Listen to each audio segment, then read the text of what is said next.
Hey, welcome everybody to another session of James and Jay Dissects The Walking Dead, and we're back with Season 8, Episode 1, Mercy. Before we jump on into the episode, though, a few announcements per the usual. If you guys can donate, there are links down below for different charities. First one being our charity drive for American Foundation for Suicide Prevention. If you guys can donate, please do. If you guys can't, we understand that. The other charity down below on our Twitch channel is for the Red Cross for hurricane relief, as certain states and Puerto Rico are still recovering from the hurricanes that kind of devastated them. Puerto Rico still doesn't have any power. So whatever help you guys can give is appreciated. If you guys can't donate, we understand that. What you can do to help out is just to like, subscribe, and follow us on all the different social medias. Yeah, Facebook, Twitter, Twitch, YouTube, Instagram. Find us over at echo5studios.com. Just share, spread all that, the good information, the good shows that we provide you guys. And can't tell you guys to click on the ads, but what I can tell you is that all the ad revenue that we raise through the videos goes towards one of the charities. So, let's go ahead and dive right on in to The Walking Dead. James, we're back, man. Yes, sir. We're back on our second season, I guess you could say, of The Walking Dead now. It's good to be back. Yeah, right. Yeah. Usually ask me what I think about the episode. I'm gonna flip it on you, Jay. So, what did you think about the episode? It was a solid episode. I don't think it was too many negatives. Not as impactful as I expected a season opener to be. I was kind of expecting some sort of death. Yep. Something gravity. We saw the group basically just march on Negan, and the march towards war basically is what we saw. Yes. I agree. I think that if you compare it to season 7, their premiere there, I think season 7's premiere was a lot better. I think season 6, this kind of related to season 6 in a way where they have flashbacks, kind of, they jumped around. They had different time jumps. Obviously, Rick imagined himself, or possibly, the producer showing us older Rick, or was it Rick imagining himself as an older man? Missed the Garbage Pail Kids. They weren't in this episode. A lot of killing of the saviors. Like you said, it was the March to War. For a big premiere like this, I expected a little bit bigger, but it was still solid. Like you said, it was solid. It wasn't the best, but it was solid. Yeah. No negatives, but no real high positives either. We saw some cool explosions, some cool effects, a lot of good killing against the saviors there. Some drama. We'll get to that. So it kind of breaks it up into groups there. You have, the speech. Then you have Daryl with his group there, kind of setting up, bringing the herd down. And then you have Rick's group actually making an attack there. Yes. Any one of those, segments you want to talk about in particular? So I think that they took pieces from each season up until now. Yeah. They had obviously piece from season 1, Rick waking up, the old Rick waking up and kind of like the coma, from the coma, was very resembling of season 1. Carl getting the gasoline was almost a shot by shot. A scene with season 1 when Rick was going to the gas. Yeah, I was expecting to see some fuzzy slippers underneath the car when he looked underneath there. You know what? At the end, when Rick looked toward the cars, he did see a girl that looked like the girl that he shot in the first episode. Yeah, you see her wounds on her face. It's the half face looked torn very, out. Looked just like her. Maggie made a reference to she's been fighting since the farm, so that's just season 2 reference. Season 3 is the prison. They talked about, they had a little bit of elements there of season 3. Rick, kind of had the governor type talk, and he had a couple of lines that were in season 3.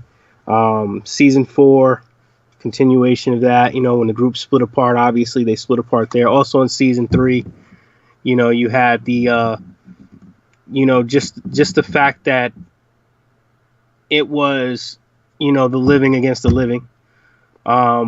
Season 4, like I said before, the group split up. Season 5, you had the Cherokee Rose, or Look at the Flowers, as Carol was on the bridge. Yep.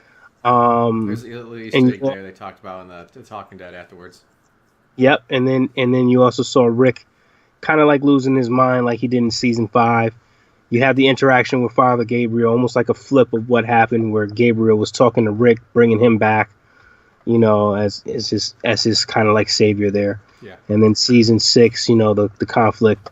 Season 7, obviously the continuation. So they had a little bit of elements from each of the season up until now.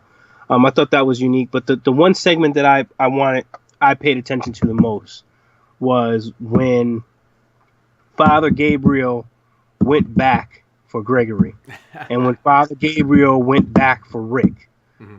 Father Gabriel, his days may be numbered. I know we saw Holly's death being taken, comic book death being taken by Sasha, but I wouldn't be surprised if they gave Father Gabriel a death similar to the fact like Negan uses him as a pawn to get to Rick, because it's all leading up to that. Now they're in.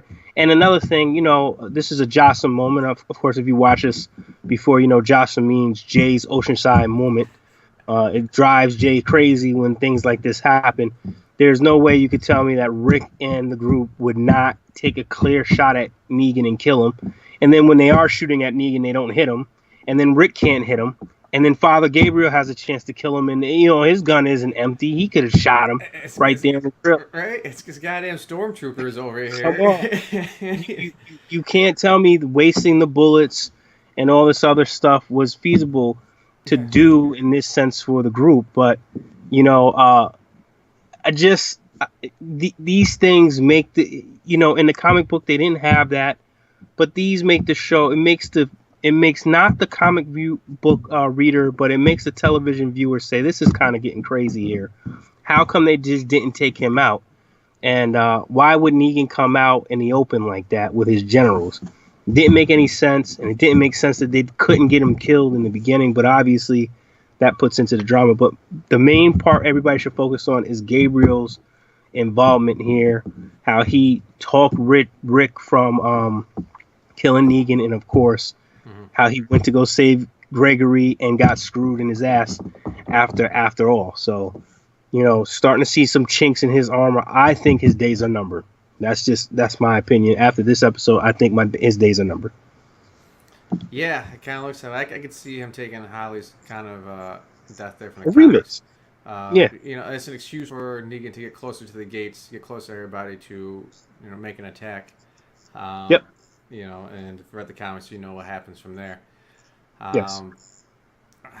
It would be sad because Holly wasn't like a main character in the comics, so like when she died, it wasn't like, it wasn't much of a loss. She was mentioned a few times. She was a love interest of Abraham's. Yep. But for the most part, she was like a side character.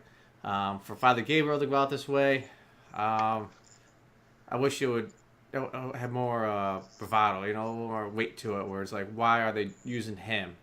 Is it to promote, like, to push along the story, someone else's story, or is it just they need some character to fill this spot?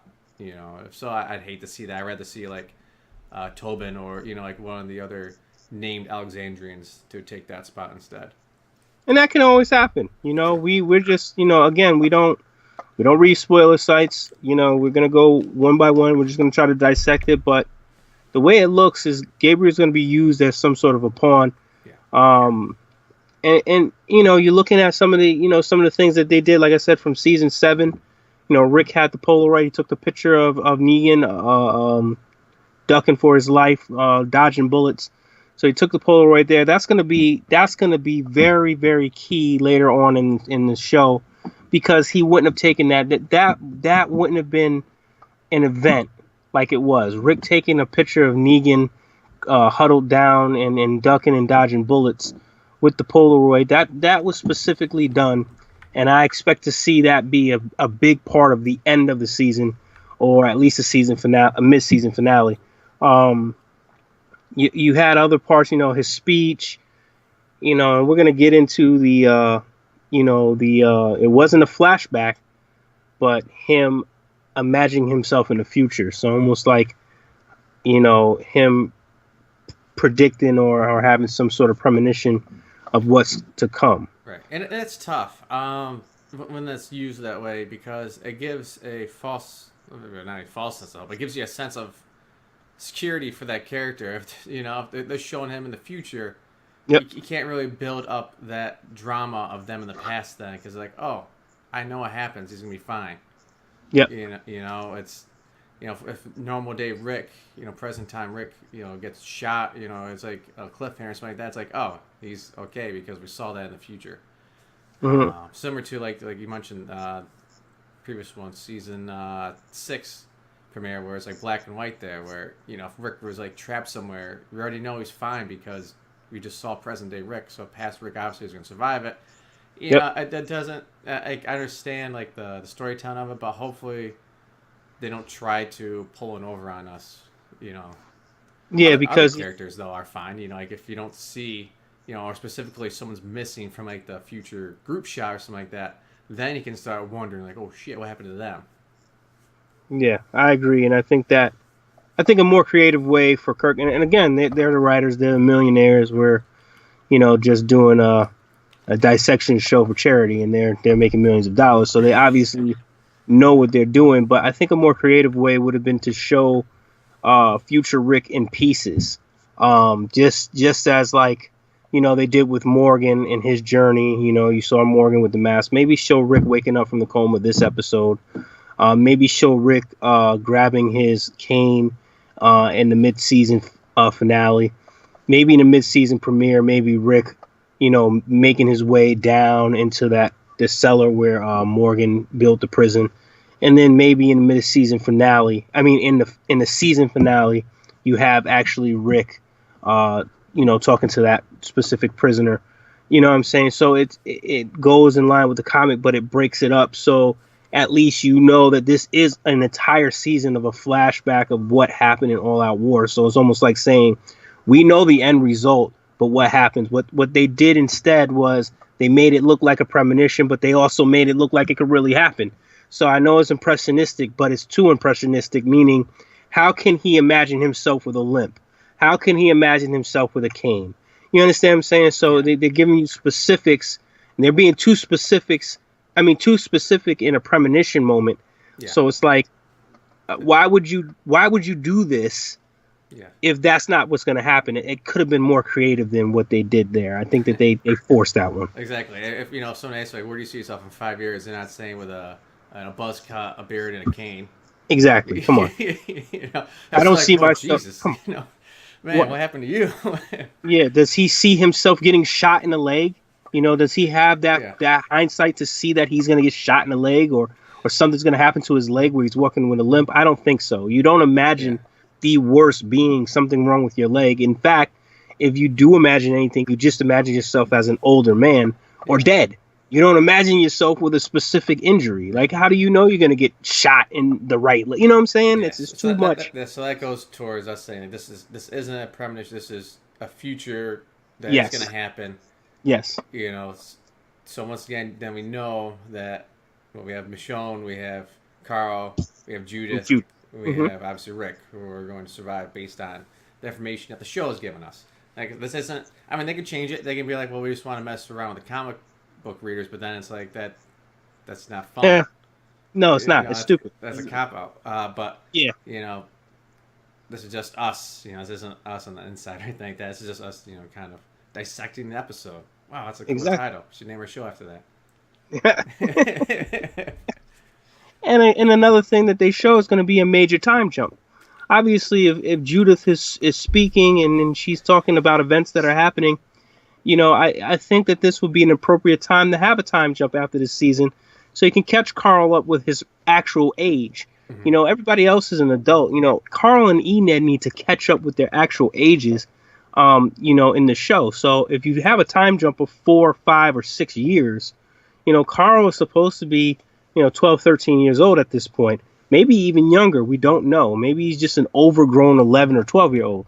But if you put the time jump to 5 years, now you're getting closer to his real life age, so it doesn't look so disproportionate with who he really is. You don't want to have a 19-year-old kid playing a 13-year-old when he looks like he's 19. Carl's voice is deepening out. He's maturing. He's getting height to him.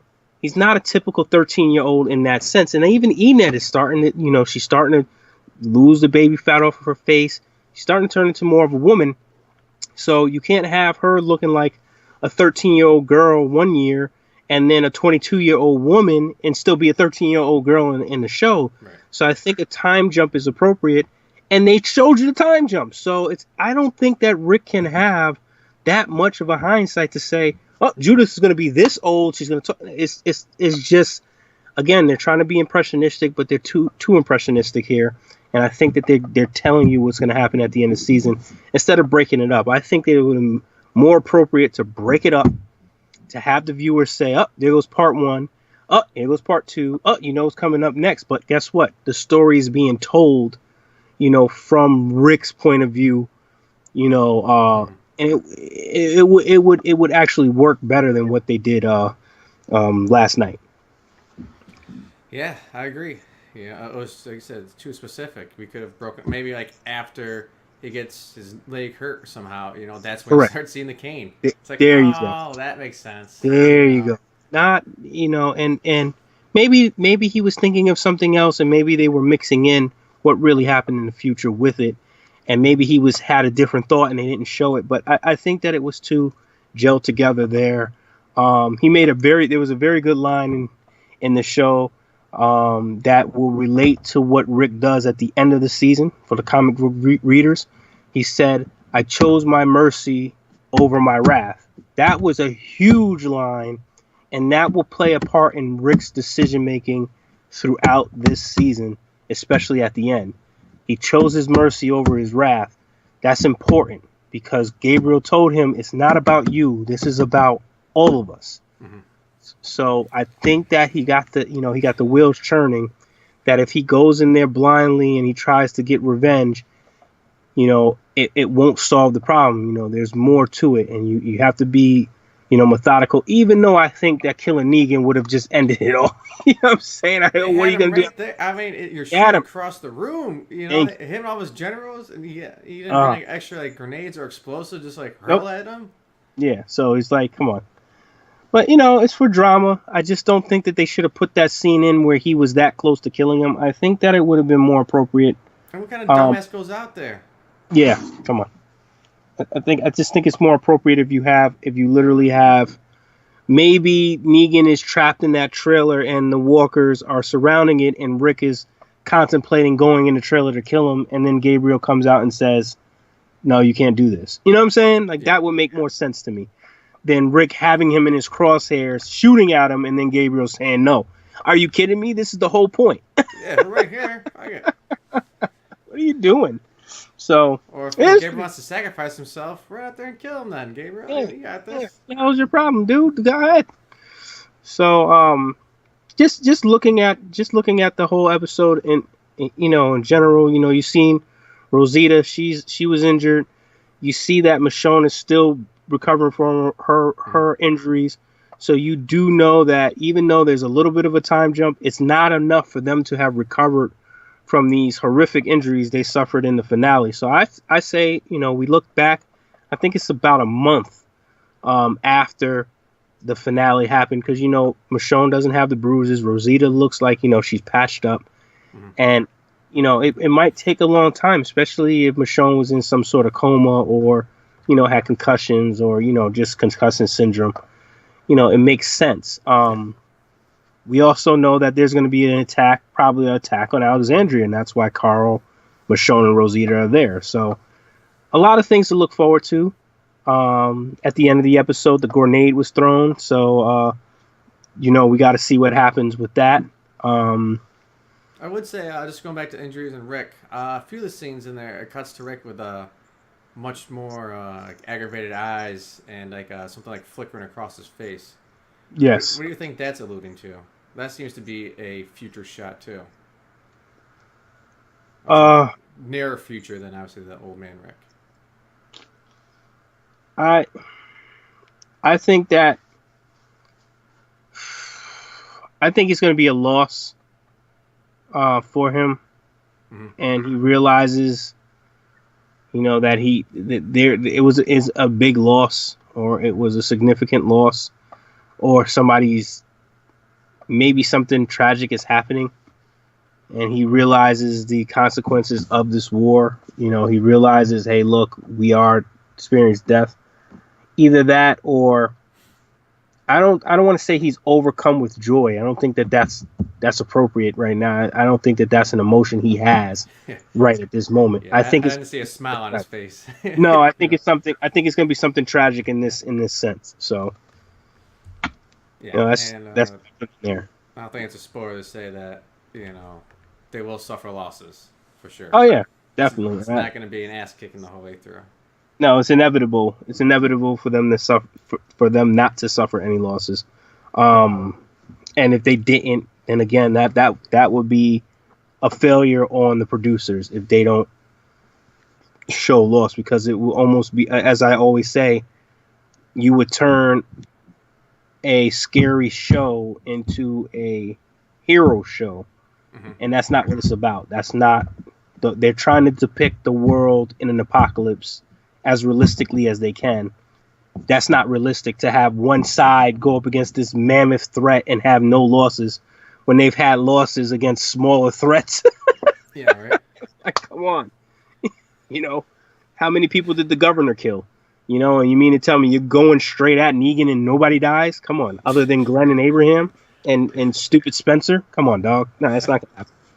So, I mean, you never know. I mean, they keep shooting that way. I at least give up like one of the generals. One yes. of them should have bit the bullet. No pun intended. Or I can't believe they had literally the head of the snake out there, and they just fucked it up. I don't understand that. They did, and I don't understand it either. I think that's a failure right there. I think that was, maybe they come out and the generals are all behind, a group, like they're behind, their group of soldiers. And this group of soldiers are kind of like blocking, a direct shot, from Rick and the group. But who knows? Maybe they did that on purpose. I don't know. We'll have to see. But again, you have an opportunity to make the show, to make this premiere explosive, like you said, and it was per se. But I think that they could have done a little bit better here, especially after such a disappointing season 7. But this could be by design. Maybe they're starting off solid and just going to build up, and we don't know. So definitely looking forward to week 2, episode 2. So, and I'm still anticipating to see this crossover. So, you have something else to think about. That was a big announcement on the Talking Dead show afterwards. It was official that it'll be happening in 2018. So we've been talking. I'm just saying, I think James and I have been right. They said it's either going to happen at the end of this season, or at the end of Fear the Walking Dead season, or in the beginning of, season 9. But it's going to happen. We know what it's going to. I think we're dead on. I think we're right. Yeah, and it's going to be Alpha coming through. Yeah, and it makes perfect sense. I mean, whether they remix it and make it Nick, or they make it Alicia instead of Madison, or they make it Madison, who they should make it in general. Yeah. It should be Madison. If they were to bring Madison onto The Walking Dead as the big bad villain, and make it the first female, the first real female antagonist, to have a backstory for the Whisperers.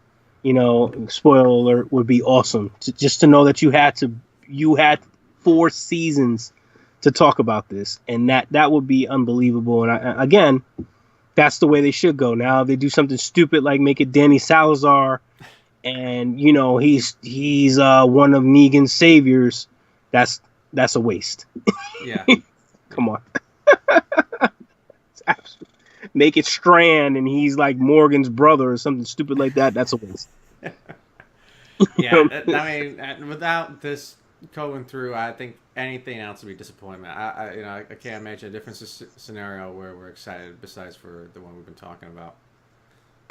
This would be I'm not going to say it'd be a show killer, but for comic book fans, this would be a big blow to comic book fans if it wasn't Madison or Nick or Alicia as the head of the Whisperers and something else very small. I think that would really deter a lot of the comic book comic book readers to really looking at this show and taking it serious after that. Because I tell you what, if I'm watching this show and I see that it's something stupid like Abraham running into Madison, that's going to disappoint me a lot. That's going to make me look at the show in a different light and say, you guys can't drop the ball like this. Like you dropped season 6 season finale. Now you're dropping this big moment that can put you on the next level again. Like you can't do this. and I think I was hearing them talking. They're saying like, well, people are talking about it, and it's like that's not the point. People should be enjoying it. Yes. Yeah. That's what's important. Yes, and I agree. And we only have one good question from the audience. Other than that, I think most of the questions are answered in the episode. If you look at it, there's one very solid question was is Eugene really a mole for the group, or has he switched over to the dark side? That was a very good question. This is one thing that Robert Kirkman and Scott Gimple have done really well. I really don't know at this point if Eugene is a mole or if he's really Team Savior. Eugene they almost blew Eugene up in the season 7 finale. Yeah. Rick has animosity in his voice toward Eugene. Even though Eugene gave Sasha a way out, Eugene did not expect Sasha to do that when she was in the coffin. He knew that she did it, but he didn't. He thought that she would do it in the prison cell beforehand. Yeah. So it's almost like Eugene didn't purposely do this for Sasha to kill herself in the coffin. He didn't know that the survivors were going to, or Group Alexandria was going to blow him up. Group Alexandria was willing to blow him up. Is he really part of the Saviors, or will the answer to that to me is he is part of the Saviors, and there will be a moment where he'll have redemption and he'll make it up to Alexandrians. But will that cost him his life should be the ultimate question. I do not think he's a mole at this point. I think that he's really part of the Saviors. I agree. I think just by how they tell him. I think he's more similar to somebody like Gregory than he is someone like Rick. But he's not quite to the Gregory level. If there's like some sort of measuring system between Rick and Gregory as far as bravery and stand up for just cause, Gregory's on the far end. It's just that Eugene's a little bit closer to him. Eugene wouldn't go out of his way. He didn't go to the Saviors on his own to kind of turn everybody else in. He wouldn't betray people, but at the same time, he understands that he can't survive by himself. Correct. And he enjoys for the first time probably being respected. Yes. Even with Rick's group and everybody else's group, Abraham, no one really respected him. Abraham protected him for his knowledge, but at the same time, he didn't respect him as a person. Correct. He didn't get any power, and now he has that. And I'm sure that affects it, but at the same time, I think it's more of self-preservation. Yes. And if he sees the war turning against the Saviors, I think he'd methodically approach that. He's not a haphazard kind of guy. He's not going to be up there with a gun and shoot Negan with the generals around him because he can calculate, hey, I might get shot too. I don't want that to happen because I don't want to die. The same thing with the poison pill with his wives. I could give them the poison pill. Well, if it doesn't kill him? Well, if he finds a poison pill, where do they get the poison pill from? We got it from Eugene. I'm dead. I'm not going to risk it. He's got to be 100% foolproof for him to switch sides. Yeah, and I think that he plays the part very well. So that could throw the average viewer off to think that he is actually still part of Team Alexandria. But I think he specifically has said things to keep it open ended for himself. Yeah. He knows how to play the side against defense and two sides against defense. But guess what? He has not done anything to show that he's a mole. He has not done anything to purposely help the Alexandrians. Helping the Alexandrians with Sasha's death was by chance, and in fact, he actually killed Sasha. So it was almost like you took away one of their generals. It just was Sasha using that as a death to help the Alexandrians. So it was Sasha's idea. It wasn't Eugene. So it was like everything Eugene has done has been team savior at this point. He made it so the Walkers' heads were impenetrable by dumping the liquid metal over them. He's giving Negan great ideas. He's stepped up and he said that he was going to be the spokesperson to tell Rick to lay down his arms and to come. So he knew that there was a deal in place where the Garbage Pail Kids were going to turn on Rick. He could have easily gave Rick a heads up and said, hey, look, they know what's going on. Dwight did it. Dwight was able to give them heads up on certain things, give them inside information. Yeah. Eugene had more inside information than Dwight even had. So I really believe that he's team savior right now. And I think when the opportunity presents himself for redemption, I think he's going to take it. And then he's going to be obviously team Alexandria again. He's going to make it up to them. But it may cost him his life. So the answer to that is, I think he's a bad guy right now, but he's going to find a way to make it up to his old group. And the way this show plays out, that could be it for him. But he's such a major character in the comic book. I just don't see them getting rid of him. But you never know. Yeah. So, and if you're a fan of the show, a fan of him, just remember it's an actor playing a part. Don't take it out on the actors, for God's sake. And that could be another reason why they could remix it and kill him off, because maybe he's just tired of the backlash that he's getting from his character as Eugene. Maybe he wants off the show, and this is a creative way to knock him off the show. Maybe he does get killed because of the way the fans are treating him and seeing him as, Eugene. You know what I'm saying? Instead of Sean McDermott. You know what I'm saying? So it's like, I'm sorry, what the hell is his name? I said Sean McDermott. Josh McDermott. Yeah, so they remixed Dale's death. They remixed Andrea's death. They can do that with Eugene. There's plenty of other characters to take his spot. Before I go, the Indian man that Carl ran into, I think this will be a Sadiq character in the show. So, I mean, I think if you read the comic books, that's who it probably will end up being. So that was the significance of that, is to bring that person in. Yes. Interesting. Mm-hmm. So do we have the question from the fan? That was the question. It was we said that we think. Sorry. Yeah. Yeah, that was the best question we had. I'm sorry. Yeah. But the other questions were, Easter eggs. I think we broke that down. I think that they had Easter eggs from season 1 all the way through 7. Specific things that happened in the seasons. I think Negan said certain, he has certain sayings that he's used. He's back in a trailer, like season 6, he walked out of a trailer, and he stepped out of the darkness, and he's using his line, are we pissing our pants yet? Instead, he's saying, you got your shitting pants on. So, they're using little elements from the different seasons, as Easter eggs, a lot of different sayings that they're recycling. They're known for doing that. So that's why I didn't, I had the questions. Not saying they were bad questions, but I think that we just answered them throughout the episode. Yeah.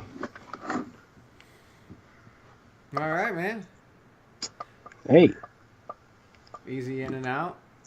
Easy in and out. What do you expect for episode 2, Jay? All right, episode 2. What we got for what's going on, Father Gabriel over here. All right. At the same time, I'm hoping for another episode of Oceanside. I think we can go out. Wow. uh, I think they're going to. I don't know. Right now, the Sabres are kind of on the ropes. They're surrounded by walkers. How are they going to overcome this? Will Eugene help them out? That'll be interesting to see. But now you got Father Gabriel. How's Eugene going to handle this? Yep. As Father Gabriel as a prisoner now. How is Father Gabriel and Negan going to get out of this, little confinement? Curious to see that as well. But I think eventually the Sabres are going to have to mount an attack back. I'm not sure it's going to happen then or what. Correct. And I agree. I think this next episode is going to focus on the second group, Carol's group and Daryl at that outpost. Yep. I think we may see the conclusion of Father Gabriel and Negan. I think we're a couple of episodes away from the Garbage Pail Kids returning. They're still off. They're still out there. And then we're going to get into, Negan's counterattack. So I think Negan's counterattack is going to be, what Jay and I like to call the mid-season finale. So episode 4 is when shit hits the fan, usually in The Walking Dead. Episode 3, episode 4. I think episode 4 is going to be the big, counterattack episode, or maybe the Garbage Pail Kids have something to do with that. But I think that that's going to be a big downturn for the Alexandrians. I think that that's going to be a huge episode for Negan to come back and let him know that, hey, look, just because you guys made the first strike, this is war. This isn't just you guys kicking my ass. We're going to strike back. It's not over. They might not land the close. First punch, but it's not over. Not close to being over. You better be able to, if you could dish it out, you better be able to take it, So, I think that you're going to see a much different Rick after episode 4, in my opinion, gearing up to that mid-season finale where it's going to get really intense. So, like I said, Jay and I think it's a solid episode. Could have been better. At least it wasn't worse. Right. Yes. But I think it's gearing up to a strong season and good start. Good start.